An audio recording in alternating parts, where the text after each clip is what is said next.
Yeah, I didn't know that was gonna happen. Well, here it is. 91148. Martin says at 8:30. I understand you haven't given Josh his medicine for 3 days during the most crucial times of the school year, which is testing and day testing. And I spoke to Josh yesterday in his care. He told me you took his medicine yesterday.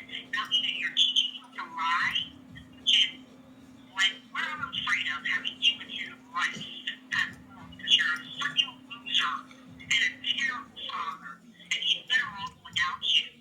Now, I will put this conversation in an email to you and CC my attorney, and you will get your custody removed because you are hurting this child's life. You are capable of driving to my house because you were in your pajamas all day on Monday on the couch, and you could have come to my house and picked up his medicine, but that's not what you're like, Ron, because you're an idiot. And guess what? You're going to lose custody because this is very, very important to the life of my child. Now, you will not be picking him up for your birthday today. And you can pick him up when after we go to CCS. I spoke to the CCS also yesterday. I will be sending my $35, and if you don't send your $850, darling, you will go to jail because we will file a contempt petition to you. So I suggest you get your eggs in order because you're going to lose this. I did. Because I cannot imagine any judge wanting to give this child to a man like you who is incapable of taking care of yourself. And first of all, I think you have an unhealthy addiction to young children, which is so strange. And I heard about that because I remember you telling me about that. You and Jared and Josh, all the other little kids that you have sleeping at your house, and your little young boyfriends. And that also will come up in the CCES hearing. So I suggest that if you really want to agree to something, I suggest you lower your custody agreement to maybe 1 day a week and every other weekend, because I will not have you have him during that whole school year. Okay? So you will be getting an email from me and you will be getting a call from my attorney. Have a wonderful day, Black. And I hope you have a terrible birthday because you're just a terrible person. Okay? Bye-bye. To leave a message, press 4. To get envelope information about this message, That's press scary. 5. To delete your message, press 7. Saved voice message from 215669.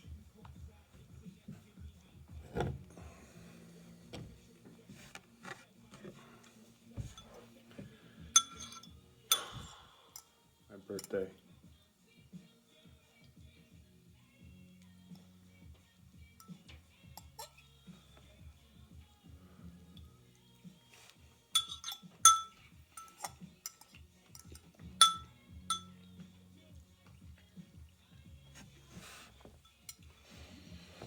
I think speaks for itself.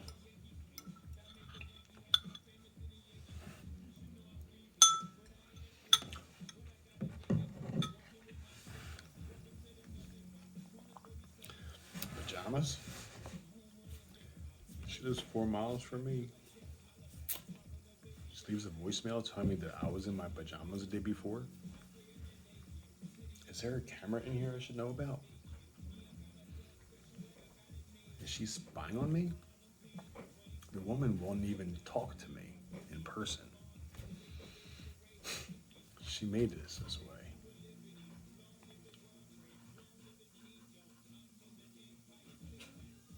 She. How does she leave a voicemail? There. I don't know which part of that was true, other than I'm such a lousy person.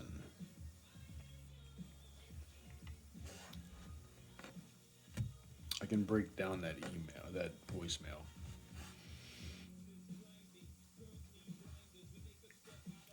I took that voicemail to the police and said I feel harassed. especially with the fact that if a mind like that says things,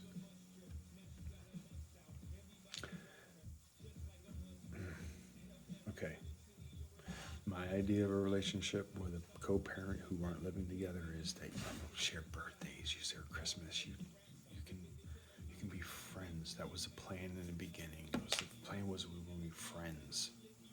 We don't have to have a Josh's on my. She that was not. That was the plan her and I talked about. That we would just remain friends. We don't have a cordial. We're just your family, my family. We integrate it together. However it turns out, whether she's with a man or I'm with a man. We talked about that. We talked about evenly taking care of him and being responsible and sharing that equally, both time and money. But my vision when we had that conversation about we would split the time or split everything, meaning we don't have to split our lives when it comes to things for Josh. So my intentions were to keep us communicating and having a good relationship and understanding what happens in life is sometimes doesn't work out the way we want it to. So we should kind of be friends and work on this together and moving forward together as a family unit that it's stronger with the many people that are involved in his life, and that having her family and my family and getting together years later, all attending his graduation, all attending all his birthdays, all of his Christmas vacations, the, at least that's having being friends is what my intentions have always been.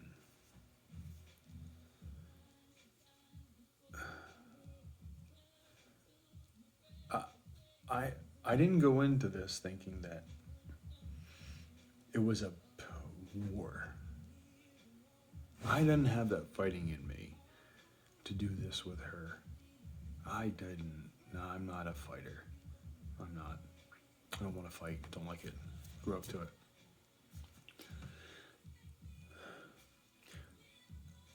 Being angry at me for being gay, but then harming my child. Two different things. But then to say a comment like was said on there, which was everything was distorted and untrue, and I don't even know what the fuck she was thinking. Always get. I mean, I can. Everything she said was a lie. Why? Where did that come from? Why did she say that? Everything was not. Everything that she said wasn't true. I wouldn't stop at state testing. I would not give him his medicine for state testing. I wouldn't not. How else did she say? All I remember is her threatening me I was going to lose my custody because she's threatened by how much I'm involved in his life, even at that point in his life. When we're going in for the last time for him to custody, when the judge actually took my custody away because she had falsified the records, where I did lose my custody. What lengths? But look, wars are one thing, but if you're going to, don't hurt the child. You don't hurt the baby. That's the baby. That's my baby. That fell in and grew, and I shared, and I changed his diapers. I cared for him. I loved him. I read to him every single night of his life. Every single night of his life, I took him put him to bed. I read him a book. That was our thing. But we had many things, just like that. How do you take him away from me for no reason? But so what was it? What part of lying doesn't apply to her? That took me. It all took. With her, it's always catch me if you can. My priority was Josh, and Josh and my personal life were separate. No, not really separate.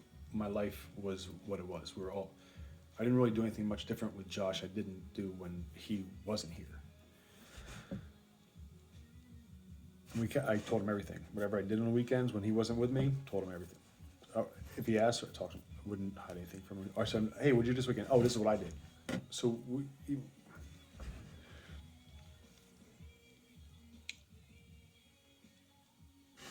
go to the police with this, and they write the report up. I have a copy of the report. They didn't do shit about it. That's on file. It's official police report, and they didn't do a fucking thing about it.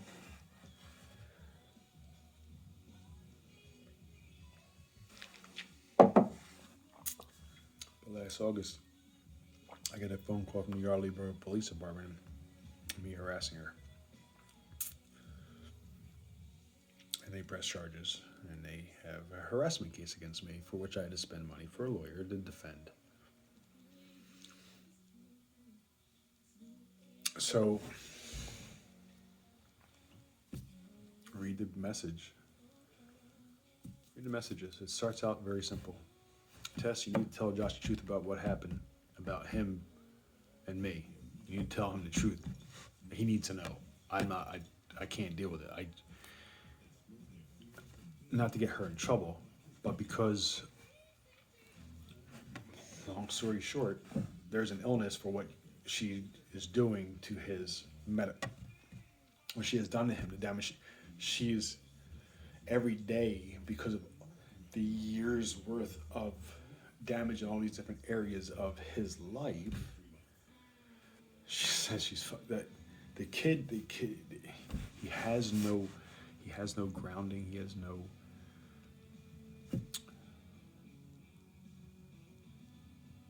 I know he doesn't have love. I know that for a fact. But they don't. Their relationship was never, ever, ever stable. They yell and scream at each other all the time. I'm not saying that they don't love each other, but I'm just saying it's like her love and his love was different from my love and his love. And I've witnessed it. Their relationship was never good, and I never got in the way. Never talked bad about her. It was a priority of mine. Like I said, my thought when I had him, when we split up, we'd raise him together. Everybody would be happy.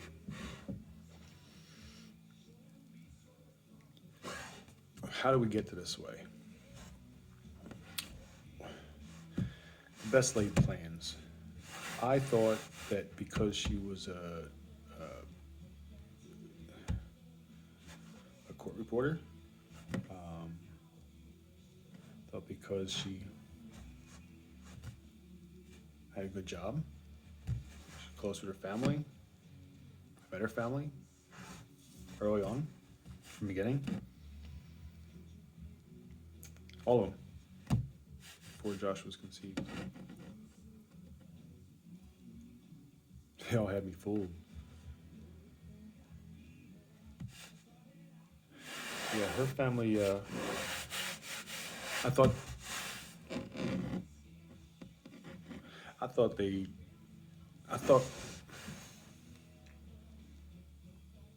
going on vacation with her mom and dad and her sister and her now sister's husband, going on family vacation when Josh was conceived.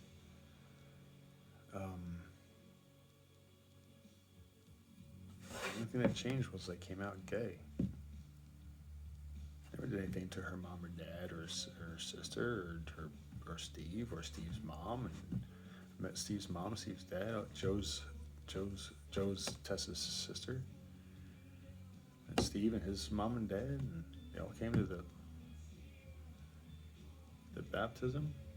I've never had two words to say about them, but then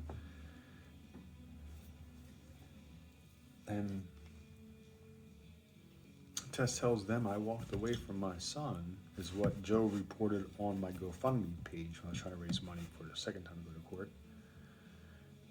She said, what'd she say? Quote, you walking out of your son's life was the best thing you could have ever done. Her sister was telling me I walked away. I mean, I didn't. Got the papers to prove it. But it's just lie after lie. I don't know how she does it. I don't know how do you lie and how do you think about the plan before it happens, or like Chop, when did you decide that it was going to be time for, we have a court order that says that legal custody, I needed to be there for his appointment like I was supposed to be. Legally, I have the paperwork that says that legally I could have canceled that appointment like she did to me 8 years later when I was trying to get him reevaluated and she found out about it. She canceled my appointment with her lawyer. Her lawyer canceled my appointment with Josh for his disability to help get him help. And the mom terminates her lawyer, faxes a letter to the doctors. I told her about this appointment, getting him for Social Security, for his disability, get him more help so we can go to summer camp, do other activities, and help him live with this. Lawyer, as a doctor, mom says no. We have joint custody, and the mother doesn't agree with it. But 5 years earlier, she goes to Chop without my signature, even though we have legal paperwork that says. So if legal paperwork don't mean nothing, and verbal talking doesn't mean anything, how do you deal with a person like that?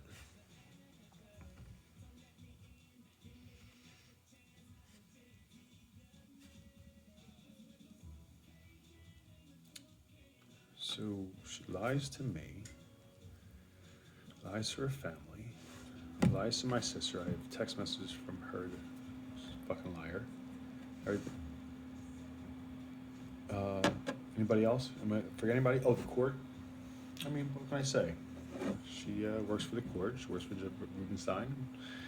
They all know each other, and they didn't give a shit. They. So, if you cover up a pediatrician appointment, and that doesn't go anywhere, and you file with child services, right? So you take this big, huge 2 incidences that happened of my son almost dying from a concussion, which is possible at age 16 months old. You make that go. You don't talk about it later on. You don't give the full truth for the record. But then you make it go away. And how does that go away? How does a pediatrician not call the police or child services? How does she still have a license?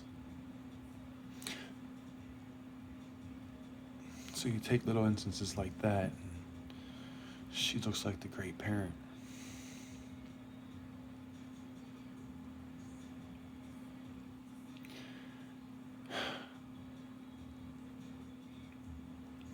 Also, according to his medical records, hindsight, I get him afterwards, was the amount of over-the-counter medicine she was giving him on a daily basis, not including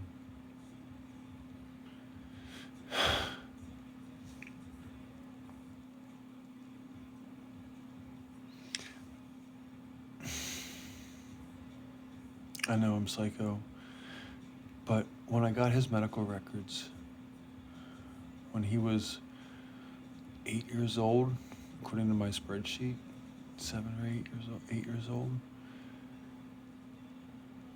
when he was having so much problems, not here, there, out there,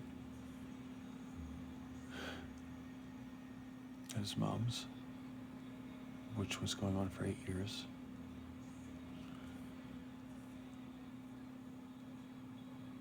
Damn, I lost my train of thought.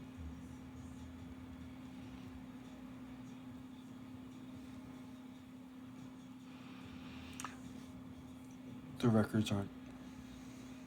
Put that together. You could pediatrician make that go away. Then you make other issues go away.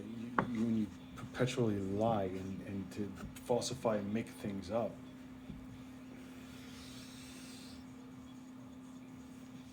Of course, she sounds like a great mom. Because there's nobody she won't lie to.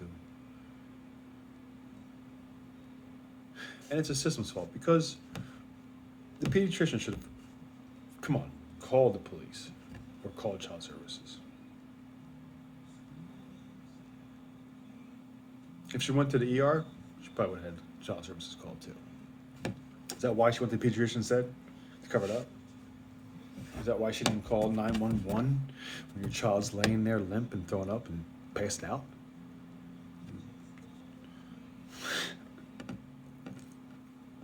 You take your kid to the pediatrician.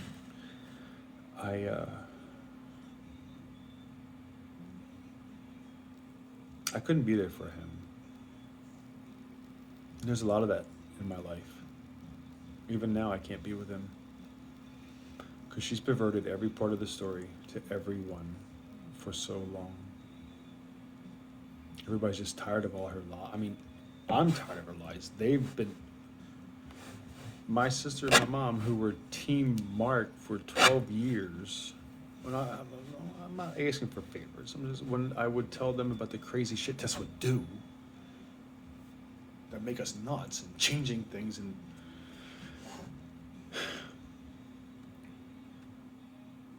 they went from hearing 12 years of stories to at least my sister coming up with the opinion of Tess. Wouldn't let me see my son after she stole him from me, and neither one of them let me see my son. Tess wouldn't let me see my son. That wasn't part of the agreement either. Told her in my email right back to her, this doesn't pertain to me and Josh. And resigned. Did they call me or work it out? No. Forwarded that. After 4 hours later, told her no. This doesn't include me and Josh. This termination letter. And they still sent it in to her judge. The judge said shouldn't have been on the case anyways because everybody knew in the court system that that's a conflict of interest because Tess works directly for him. So how does he get the case anyways when they all fucking know it's so Josh needs help.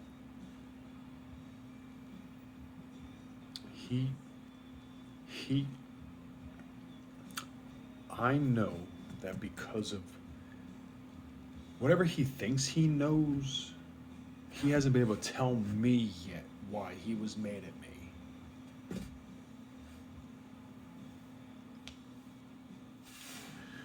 Or like 4 years ago when I went to his bus stop and saw him for 3 months straight, 2 to 3 times a week when I stopped at his bus when she wouldn't know about it, and him and I would talk 3 to 4 times a week for 3 months.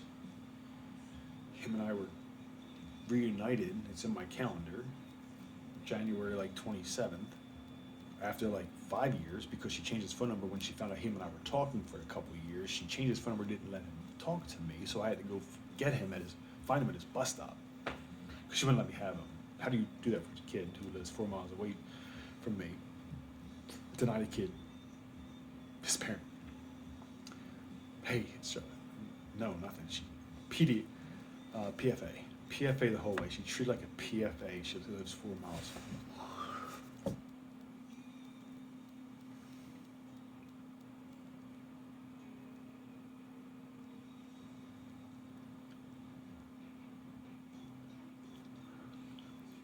So you lie to me, you lie to your family, you lie to a judge, you lie to CCES, you lie to the pediatrician.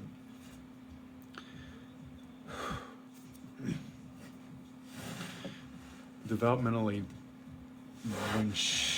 first off, the lying that she caused him, he went through a good 7 years, I think, of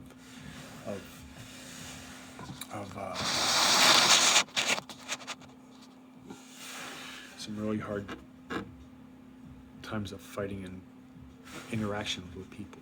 He was fighting at camp, his daycare. Which I don't understand why I was in daycare. I can work my schedule out with her. Whatever day she has to go to New York, I would stay with him, and I'd work my schedules around her. We would never need a sitter. I told her I could homeschool him too. Shot that down. Anyways, he gets kicked out of a home daycare. She has him. She stole him from me in the beginning. I was able to only have him every other weekend. She changed all the rules. Went from split to then she did does the child support. Then she says to me, we're not doing this. We're doing every other weekend because that's what fathers get. So we have it in writing. We did that. We said it verbally at first, then we put it in writing, then we had the court's signature, and then she says no. So maybe it was like a momentary thing. No. What happens after that point for Josh is every other weekend with me, because that's what she said.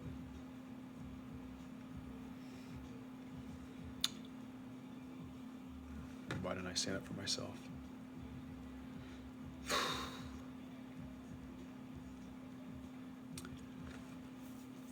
Well, she put my balls in a vice. Getting all this money from me for the basement and what I did to the house, and the entire house too. I did stuff to the house. So I don't have any money for that. I have nowhere to operate my business from. Okay? So because she kicks me out of her house and doesn't let me operate my business at her house, at least, I could have rented. She kicks me out, I have no place to run my business. Now I have no place to run my business, I have no place to live. So if I don't have any place to live and no business, then what do I do? Well, this bitch goes and gets child support. Now I have to pay for a place to live. 25 grand set up in her house. I don't have any place to live right away. And I have nowhere to run my business. She kicks me out just because I'm gay, and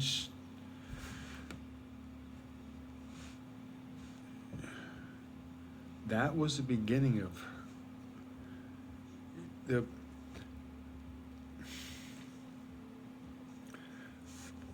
I guess what she wanted to do was take it back to me, but couldn't.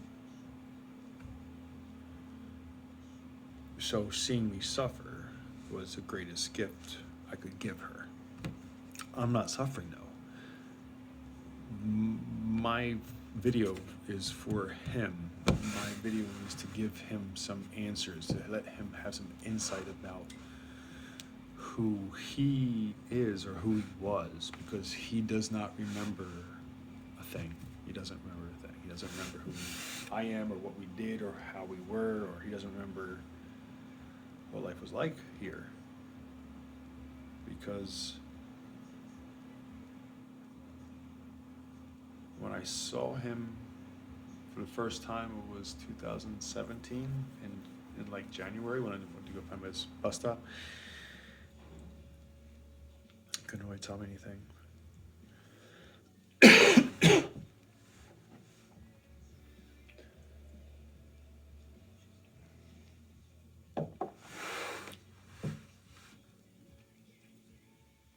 He doesn't remember our songs. He doesn't remember.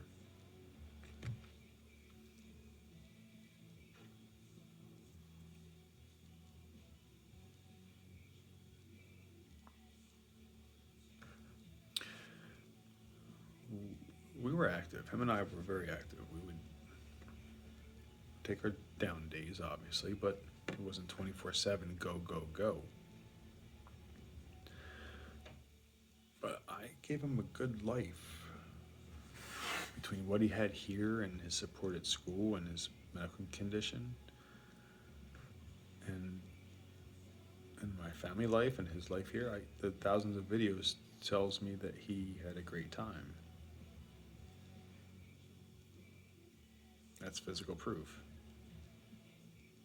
Never went to school beat, always was fed, made him a fresh breakfast every morning. I wasn't big on the cereal and milk thing. I would make him a breakfast, whether it be waffles or eggs or pancakes or something fun. Look through the pictures. I took lots of pictures to prove it. So between my journal and the pictures and the information on Google Drive, accessing all of the things that I'm talking about has been something I was preserving for proof.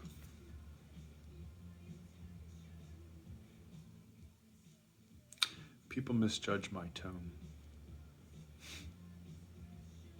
all the time.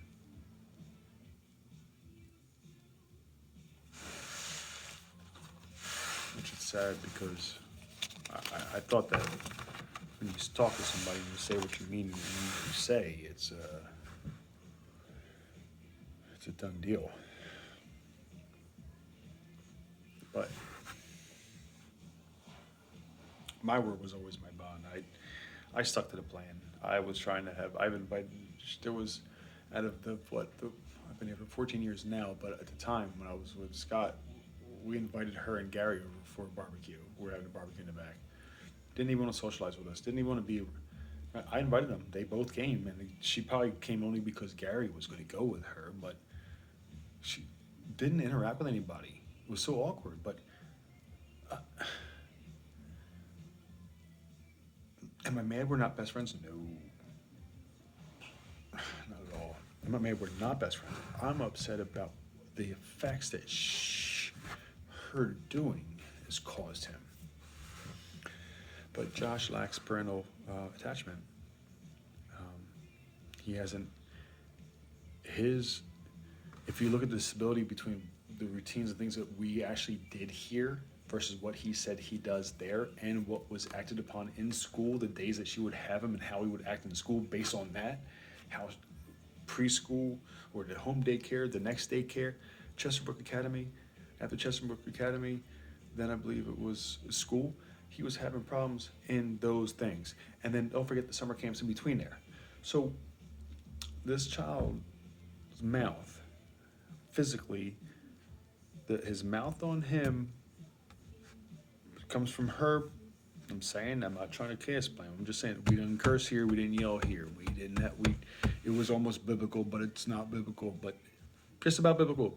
It was a pretty good, healthy environment, interaction, peace, chores, responsibilities. That's the way it was. I know it wasn't like that there. He picks up the phone, calls me, it'd be chaos in the background. When I've seen him at the picture people, when she demanded to get a picture with all three of us together after she calls all this division and wants a picture that's happy together. I saw them. I was disturbed. I was like, "Who the fuck is this kid who's yelling at this woman in the mall?" This kid, and him and I walk down the store. We'll hold hands. I'll hold his hand. Didn't matter what age it was. Maybe it probably stopped around 11 or 12, but we hold each other's hand. We don't walk across the street without holding each other's hand. We don't, when we go food shopping, I lift up the cart and he scans it. Okay, this is home. It didn't matter. We were inseparable. We were so close. What I don't understand is how do you forget those things? What was said to him when she took him cold turkey? Because her lawyer says that she saw a therapist for 2 weeks, and therapists and they all talked about it's a good idea that I exit his life now at 12 years old. The email says that to me because I wanted this terminated, which was her lawyer's idea and emailed to me in the first place. Tess wanted me out of his life. Her lawyer sent me the paperwork 8 months later, after all the time she wouldn't listen to the judge's orders and things like that. She didn't listen. She don't want to. It's not about me. It's about how all of this affects Josh. All these stories I'm saying is, I'm not trying to get him to hate her. That was never the intent, and I would never want that. But I want to die at some point. I have to. Everybody dies. But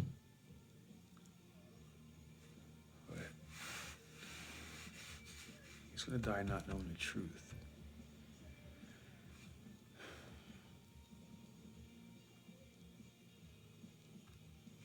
I'm going to die with him not knowing the truth. And that scares the fucking shit out of me.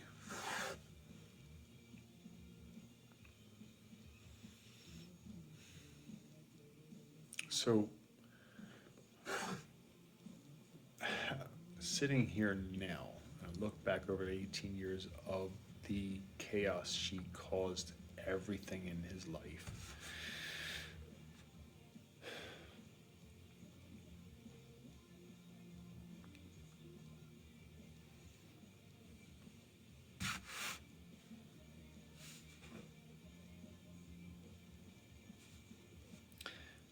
I did say some terrible things to Josh in the text messages the last time. I regret it, of course. What I don't understand is that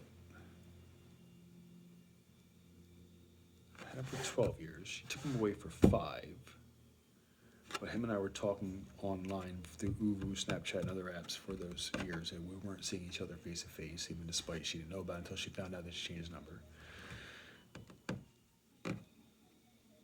I don't know how she doesn't let him see me when he's 4 miles away at all, ever. How do you do that? Like, I never signed my rights away and then said, no. I said, let's re-sign it. But how do you be so rude to him after 12 years? How do you tell your son you can't go see that man that you've been in his life for the past 12 years? How do you keep him from? How do you do that? How do you, first of all, well, I keep asking that question, but when you deal with a pathological liar, somebody who falsified information at a medical doctor, and I keep saying FDIA, fictitious disease, on another,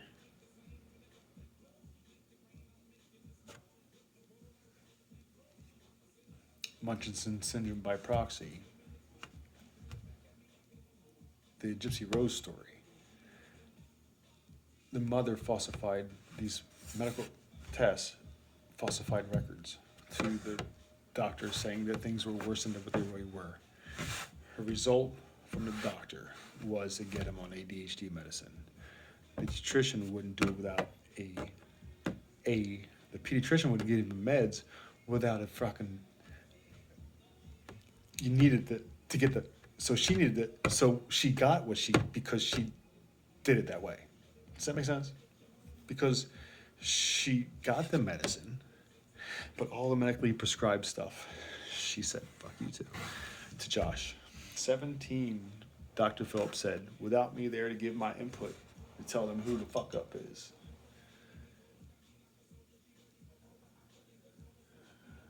Gets me out of the picture, gets the medicine for the kid, boom, done. I was not on board with it that way. I was not on board with just medicating him. But then again, I was always on board with parenting him for his whole life. So it's hard for me to understand what it wouldn't be like to love your child growing up. But the years of over-the-counter medicine and the fucking, what's it called? Antibiotics. Did the math.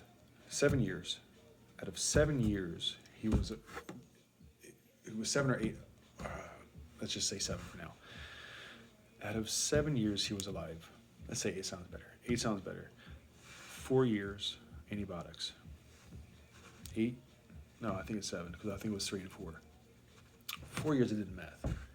You take, I went through the medical records, again, before court. When I just send that up, I'm like, look at these records. Antibiotics, over-the-counter, Trimac, melatonin. I'm like, what the fuck is going on here? So, I look from 0 to, what did I say, 7, 8 years old? When did he get tested for, when did I take her to court? 2007, 2008? He had been on antibiotics for 4 fucking years. As she kept everything quiet. I would ask, oh, trust me, I would rather be at the pediatrician. I would rather take him to the doctors. I was a guy that went to all the school functions. She never was there. I was always there. I sent her a picture. I was at the school events. I took him to the doctors. I took him to the ENT. 7 years, 4 years. What does that mean? Commonly, penicillin is a by mouth oral 3 times a day for a 17 to 27 to 14 day span. You take the penicillin that he was on and the different antibiotics, not just the penicillin, that was recorded in his chart by his ped. He was on antibiotics for 4 years straight out of 7. According to the chart, she gave him a lot of over-the-counter medication too.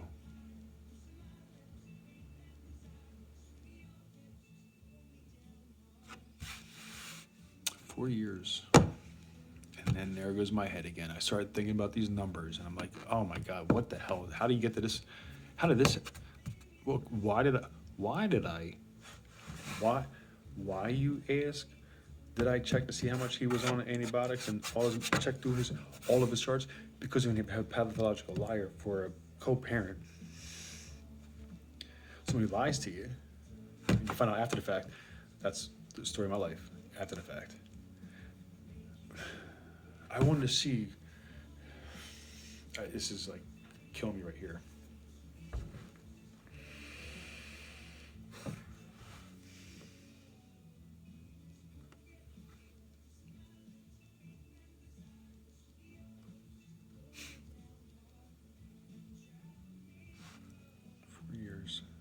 So once you complete a cycle, was it 7 or 14 days?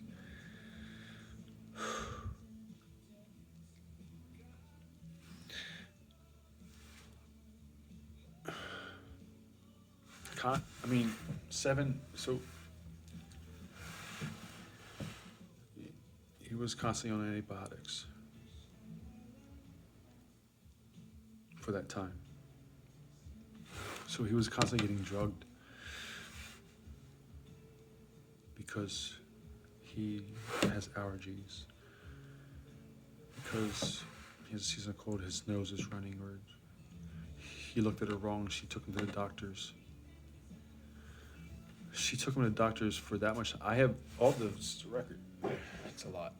They're all electronic now in his file. I have all his files on my computer for him.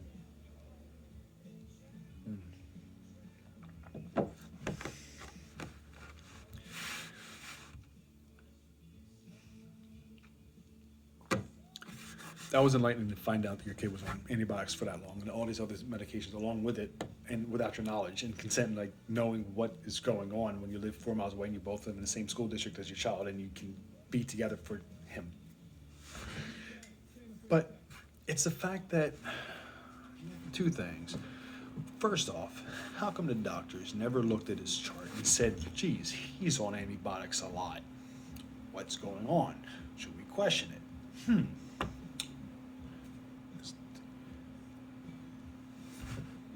How come of the group, what was it, Lower Bucks Pediatrics, my favorite fucking doctor, fucking asshole, what the hell is his name?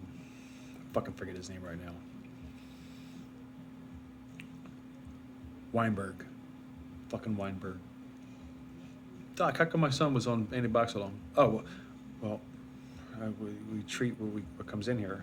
I said, okay. So his past medical records don't mean anything about his medical history? Look at his chart, he's on fucking antibiotics every other day. Don't take that into consideration? No, the parent brings in, we treat the parent. Normal parents are honest about their kids and don't make up stories. Doctor gets this thing. You guys never question it.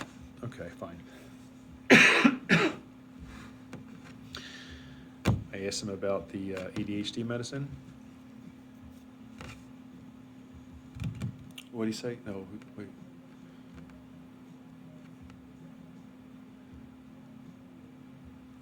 We treat based on what the patient comes in with. So if they have these symptoms, that's how we treat them. Well, had I known in the beginning that she was hiding all these doctor's appointments and things for him instead of communicating with me.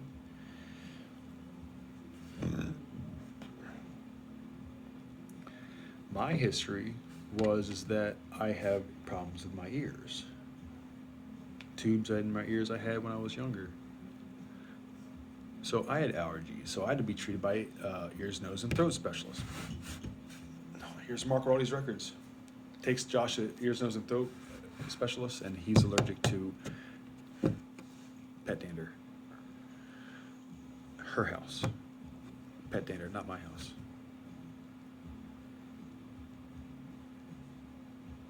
And something else too. But it's in his chart. Yeah, I took him to get tested for his allergies. Not the doctor. The doctor didn't suggest that. Not test. He didn't suggest it. But I'm looking at these records. I'm looking through this. Like, oh my God. Ears, nose. Doctor's solution, Claritin.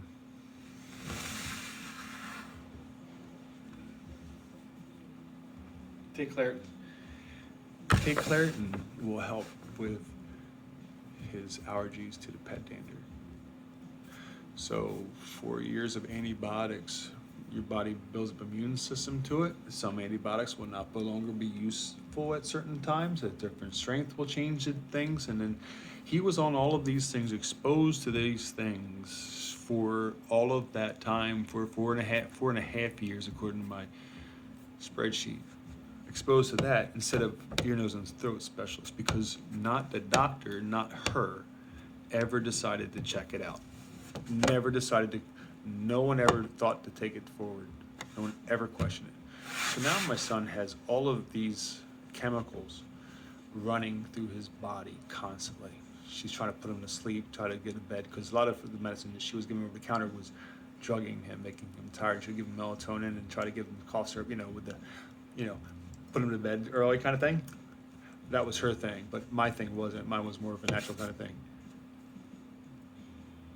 Not her, the doctor said, what, get tested?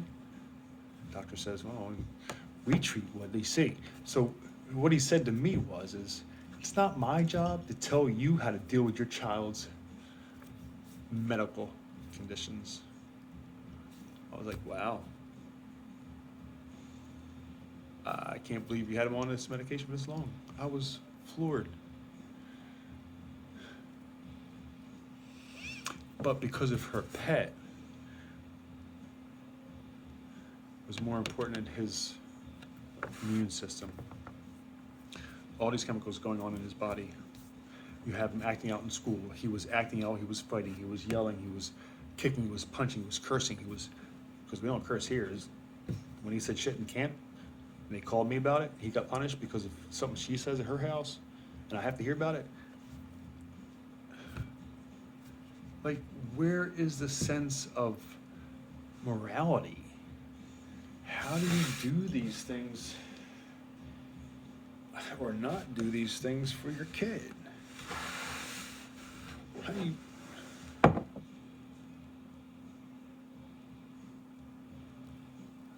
I begged for this team. I begged that we would raise him together. She agreed to meet with me, and that's that. I thought that was going to be it. End of story. We're going to raise this kid. He's going to be happy. Everybody's going to live happily ever their own lives. I can take care of myself, but the fact that she's never been able to take care of him and do the right things for him and make bad choices for him, and to when I questioned her about when he was 3 or 4 years old, about giving him chocolate milk with chocolate chip muffins in the morning before he goes to the daycare that he got kicked out of, when I suggested to go to fruit or something more natural, she says to me, but he loves it. He's 3, bitch. The fuck you talking about? You give him an apple, you give him an egg, you give him protein so he stays calm. And when you're calm in the house, the kids are calm. And when you're calm, the kids are calm. And it was always calm here with him. Waking up together or going into his room and giving him a kiss on him. Good morning, how you doing, buddy? Hey, Daddy. So we get up for our morning routine. It was always a quiet get up. It was always a slow moving to the date, to be on time, but to do it in a way that you're zen. And that's how we woke up. And that's how our house was.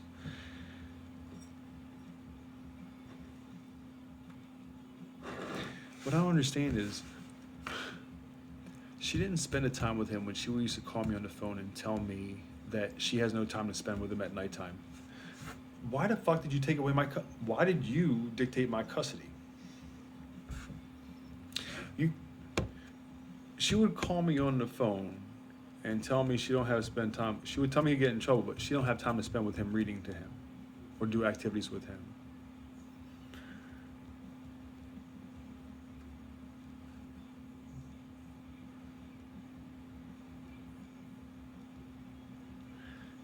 She would call me crying on the phone because he'd get in trouble.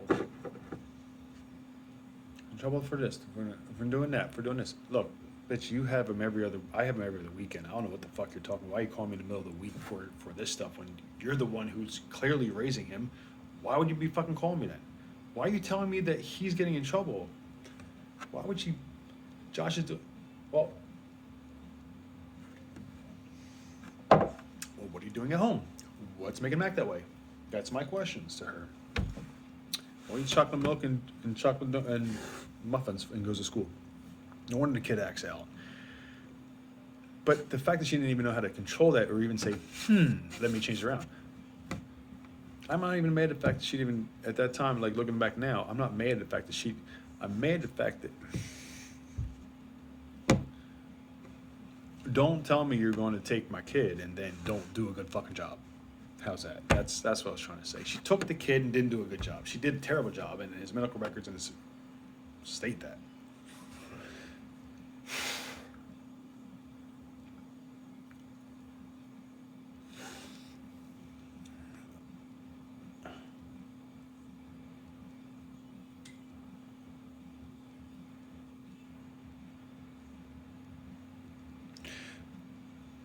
I did the best I could with the 2 days a week, the 4 days a month at the time for those 5 years until we went to CCES, until I had to fight to get him, go to court to fight for him at the time that we originally said so. Because when you go back when you seal the custody back in 2003, and then 5 years later you go and say, oh, your child is having so many problems, that mom didn't want to work it out between parents and speak about things nicely, like I was trying to do, like I did.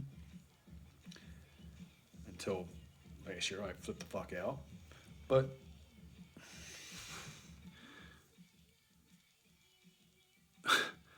calling me up, telling me the problems with him, taking him from me in the beginning, and telling me the problems he's having, and then making me go to court instead of just being a nice fucking person, let me have a couple more days, let me have one more day. She would say no.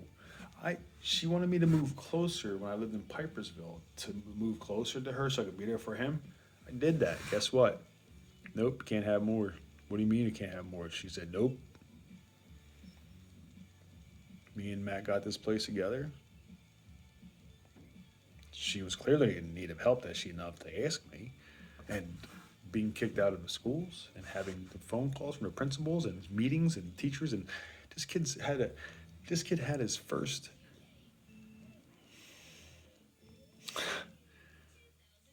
without me, of course. Chesterbrook Academy. He has his first behavioral chart agreement to keep Tess in line. That was their way of try to get Tess in line with being a better parent. That she legally went to without me when she was supposed to have me. I mean, again, she did it again. He was so bad he was getting ready to get kicked out. So, look, I'm all about this. She could have taken him and then did some great things. But the thing is, she went the opposite way.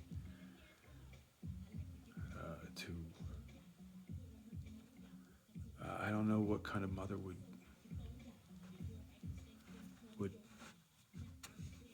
I don't know what kind of mother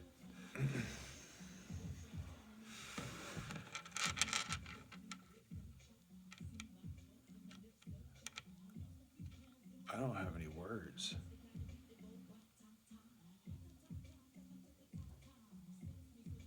I mean, she's cut this kid off at the knees every chance she got. Just because she can't have me?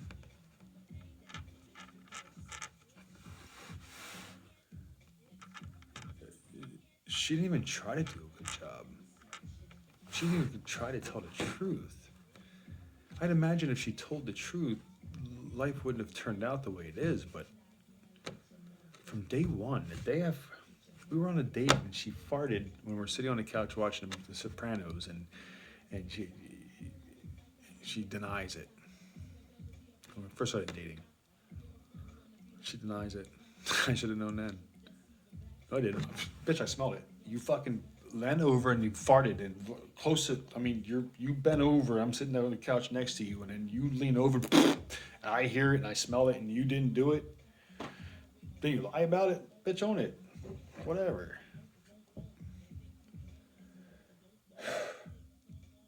Should have walked away then. Should have walked away.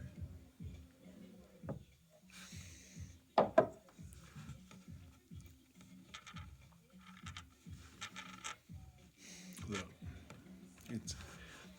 I don't care. I'm done with the picture. I get it. Josh's gonna go off do his own thing. I know I'm not gonna be in his life anymore the rest of my life.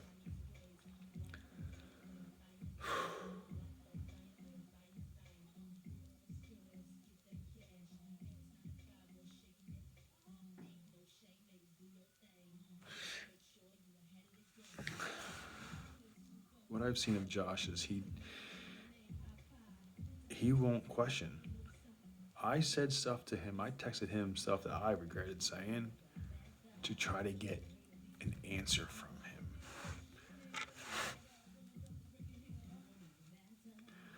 Why do I need to get an answer out of an 18-year-old?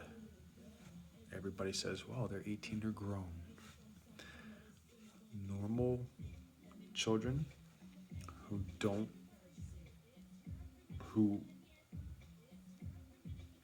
have serious mental issues, the fighting, the biting, the kicking, the screaming, the verbal abuse over his mom's house, the hitting of the head, the damage to his body, the drugs that were affecting his up until 8, and after he was 8, he was on that medication for ADHD.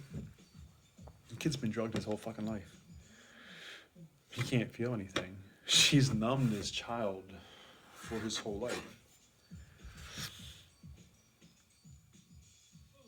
Tried to ask him about, what was it, 3 or 4 years ago when I stopped at his bus stop. Tried to ask him about stuff. He just doesn't remember a lot of stuff.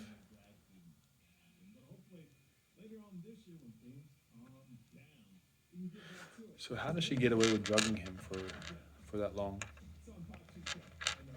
When did Dr. Weinberg, I told him he wasn't getting any therapy, he said in writing to me, it is medically necessary that he gets treatment. And I take that letter and show Tess. I take that letter to the fucking judge and I show him medically fucking necessary in writing.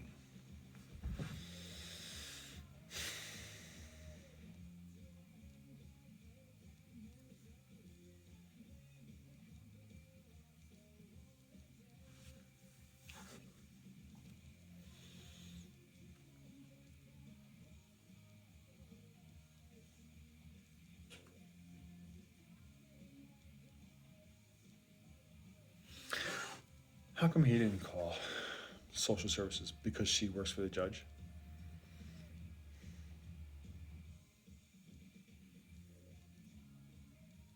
Medically necessary.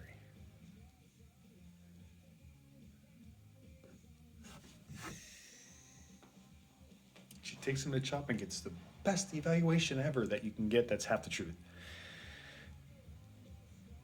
You live in Yardley. You have a townhouse. You have a job with the judge. And you fuck up your kid's life? Like, his whole life is a lie. He's got to know this. He's got to know that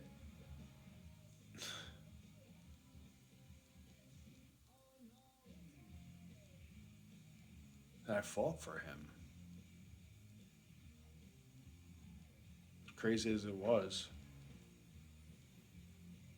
I fought for him. I went to court multiple times, went to try to see him, and he has no idea what I've gone through for him. And all the drugs and all the alcohol and all the sex and everything. I don't care about that. I care about my kid. First off, that his dad fought to be in his life since he was born. And kicked out by a woman who's a narcissist and a FDIA and Munchausen syndrome by proxy. Who fakes this medical shit for your kids? What kind of mental? Who? As I said, do what you want to me. Don't fuck up my kid or a kid. How do you lie and omit and change to everybody? And you don't get caught. My list keeps going. I can do this all fucking day. The problem is that these systems, it's kind of like the honor system. They listen, but they don't verify. Had I known in CCS when she was lying about the money thing and the different situations, and she would lie about the different interactions. I was out fucking with Mike, and she made up some weird ass shit that I responded to actually in writing to her complaints. Like I would respond to her after CCS. We have a meeting too, and I would say, "These are your lies, and this is how you broke them down." I did that throughout my whole journal, and I did that throughout his whole life. I didn't do it because I want to punish her. My point is that Josh needs a better understanding, better grasp of what the reality of his life is. The facts right now, his dad is fighting for him. He's making a video to try to explain some of this stuff, even though it probably sounds fucking crazy. Then the fact I haven't given up, the fact that I've made several complaints against her judge, Natalie Famous, the lawyer, the court system who assigned the judge. But all of that aside, all of the legal stuff aside, what she did to Josh is, how do you manipulate the truth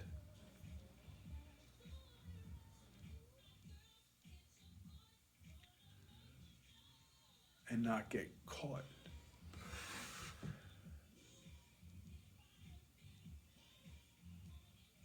These people listen, but they don't verify. They trust people will be at least somewhat forthcoming and honest.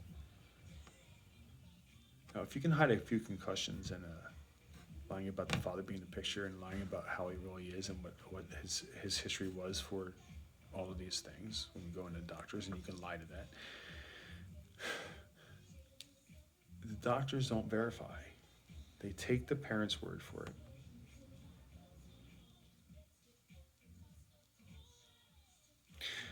But when you admit one of the two parents, the story's going to change too. So when you stack all the cards, I don't understand why she's stacking cards against her son. She should have done everything that doctor said. You said, CHOP gave us 17 recommendations. I was going to go down a list. That's who I am. Let's go down them. So you gave us 17 recommendations. Let's help our kid. No. Here, son. Here's your drugs. Take this, go to school. And that's how my kid spent his life, drugged, playing video games in her basement. If he was here, he would have been outside playing. We would have been playing sports. She just...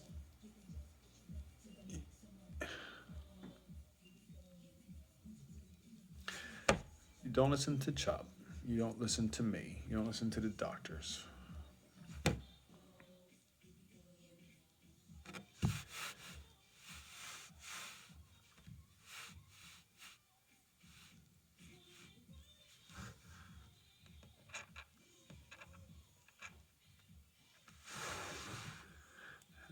just lie about important stuff to important people.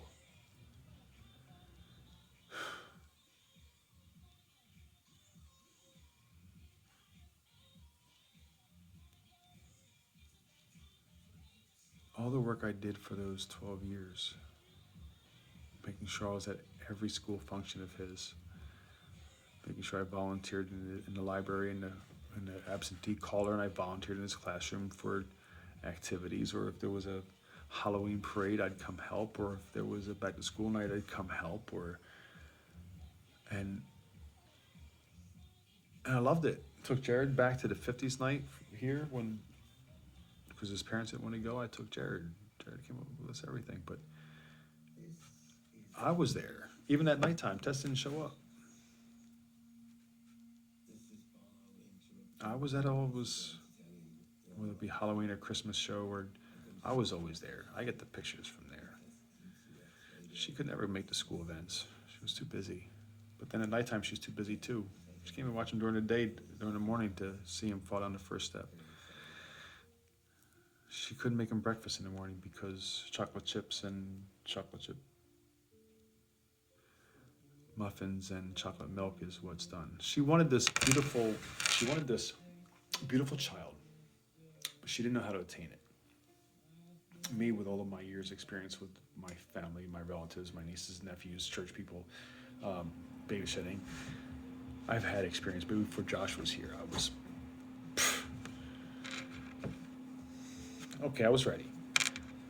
I thought it was, but I didn't know if it was going to turn out like this. I'd never.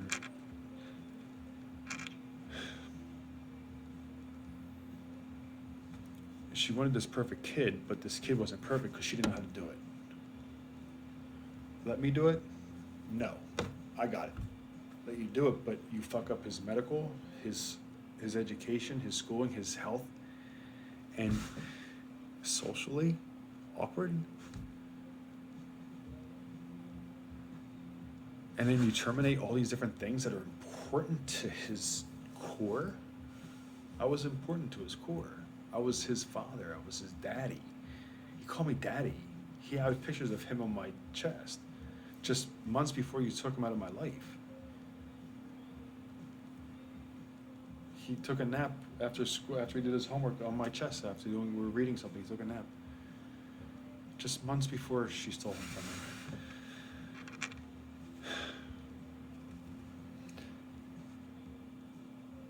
So if I take care of the medical stuff and solve his medical problems, and if I solve his homework problems, because he had ADHD and she was giving him his fucking instrument. She signed him up for like the trombone or something like that. The kid never practiced it here, and I told him he can bring it practice anytime. I'll help him. I used to play trumpet. She signed him up to take him out of his special education classes. Okay. Out of his, not the mainstream class, the special, she decided it's a great idea to take my son who has a learning problem. I think he must have been in fourth grade? Fourth grade says to all of us, he's gonna take a lesson. He's gonna take an instrument. And, oh, by the way, we're gonna give a special needs problem who has academic problems and emotional problems, take him out of the special ed class, send him over to music. When I had him here, he couldn't read music when he was practicing. Take him out of his class, which he has problem learning, to distract him once or twice a week to send him in the band. Whereas then he has to take after he's done his band lesson, he's got to figure out what he missed for classwork, and I'll do that at home.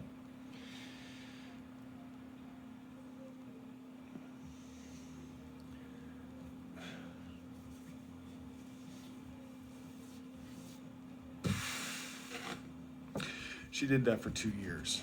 Better for him to miss class and screw everything up than to let him just focus on getting himself together.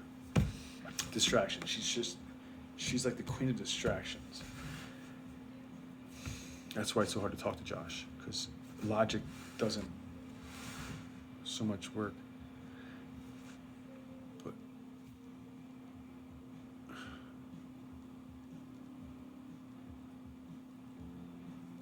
she had him in choir. When he was younger, when we used to dance here and do hip hop and dance a lot, we'd make up dances or just dance and just have fun. We would, I said, we need to get him in the dance class. I said, I want to see him like in hip hop because he's digging it, like the music. He's like digging it. Like I'm not forcing anything on him. For a couple days I see him, and he likes to dance. And I have tons of videos of him dancing. I said, let's some hip hop. No, ain't gonna do that. Why? It's something he likes to do. Why won't you support what I would like to do? Baseball. I'm okay with that. But I saw who he was. I was trying to bring it to the table. But what kind of mother just